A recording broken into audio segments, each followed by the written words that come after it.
Welcome to I Know a Guy Bicycles, taking scary out of used, one bike at a time. Today we're going to go over number 15 of the top 20 checklist for looking for a used bike. This is seat bolt clamps. Seat bolt or seat binder clamps is basically the part that fits over the frame, or sometimes they're integrated with the frame, that tightens down the seat post. Sometimes these can come off. This one is on there pretty tight. I guess I need to loosen that up.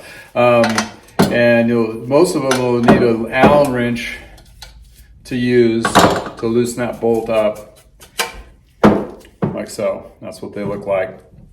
These are specifically sized for the frame, frame that you may have or you're looking at. So if it looks like a different seat post clamp, seat post clamp that's loose, it doesn't seem to be tightening, there's several different sizes of these that they can get to switch in and out. Like case in point, several of these. So yeah, you can get different ones, and sometimes what that's gonna look like if you get the wrong size, it's gonna be loose in there. So if somebody has put this on there and shimmed it up with something weird, like pop cans or something, yeah, I would walk away. Reason being, that's a safety issue. You want all your weight is on the seat post, and if this fails, you're gonna go down. It's just gonna be a crash, ugly mess. But on the flip side though, you can take, first, you want it when you adjust these or tighten them up to check the seat post, like in a previous video, you want to make sure you can adjust these, tighten and loosen. You want to look for any rust or material that might be missing, or if you tighten it up and it also all of a sudden strips out, get a new one of these if you already have it, or if it's on a new frame or a bike that you're looking at. Yeah, I would really question the integrity of the rest of the bike if that simple piece is compromised. So, but if you do get the bike and you want to switch to a quick release, and the quick release is this little booger here. And what that does is, like your wheels, a lot of wheels out there, you flip this lever over to tighten and loosen. Actually, you want to go with the frame. And this is kind of nice and handy, and there are a lot of kids' bikes and mountain bikes and so forth to adjust the seat and seat post. These have a little bit better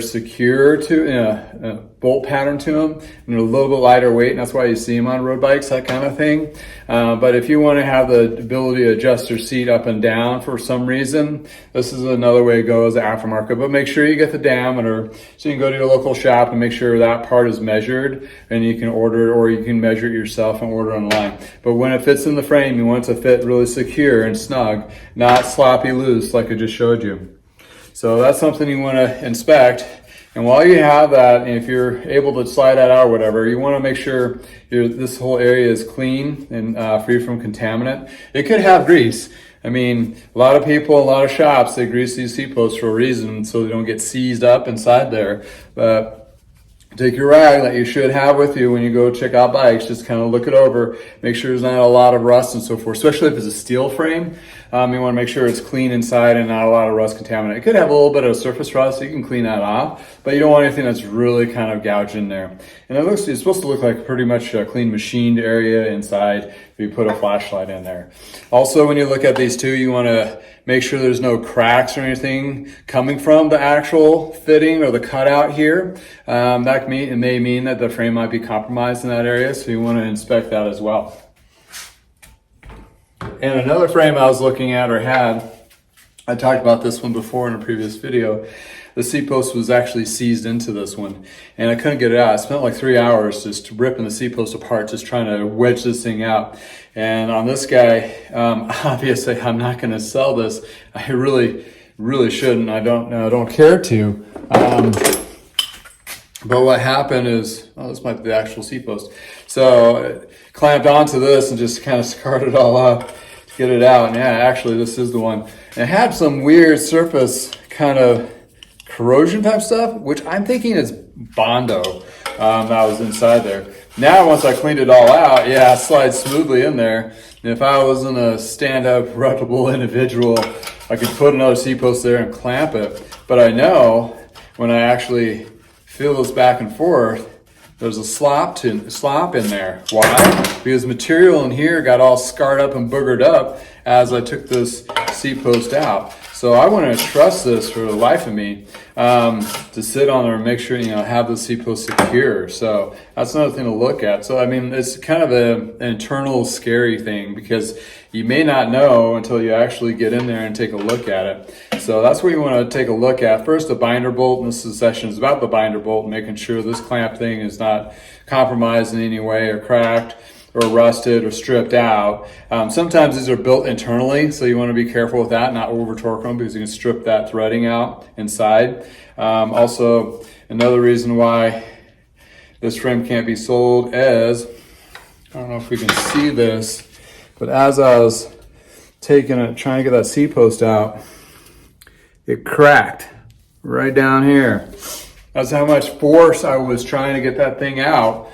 And I was thinking, well, maybe I can salvage. Nope, it's gone. Nice Project One, beautiful frame. It's gonna become maybe a lamp. I don't know, a lamp or bedpost. I don't know how to figure that out. Anyway, I mean, it's a true bummer, believe me. I get all kind of huffy about it, of course, when I come across a bike that was presented to me being fine and not so fine, and turns out that I basically am taking a pretty good significant loss on it, which, at the end of the day, this bike would have been sold to somebody else. First, they would not have been able to adjust the seat post. Second, that failure part there, that's huge. I mean, that could be I'll put somebody in a hospital if they even get lucky to go to a hospital and they're not in the coroner office. So, it's one of those things that I'm okay with it. Whatever, it's fine. It's, I prevented from somebody getting hurt. That's what's great. I'm fine. I took those parts, sold them. I made the cost out of it ish.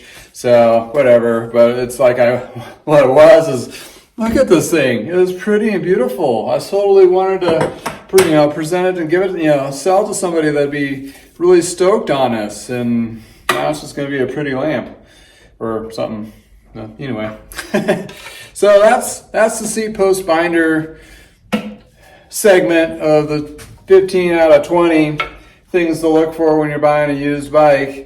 I know it's a small little part and it's a big segment on a small little thing, but it is a very important little thing. It's kind of the Achilles heel of that part. I've had frames in the past where that part was compromised, where the binder bolt was actually built into the frame itself and you couldn't retap it or thread it. It was toast. It was something, kind of like that. It's a goner. Anywho, if you like information like this and videos like this, please subscribe. Thank you for spending the day with me, and hope to see you next time from the garage.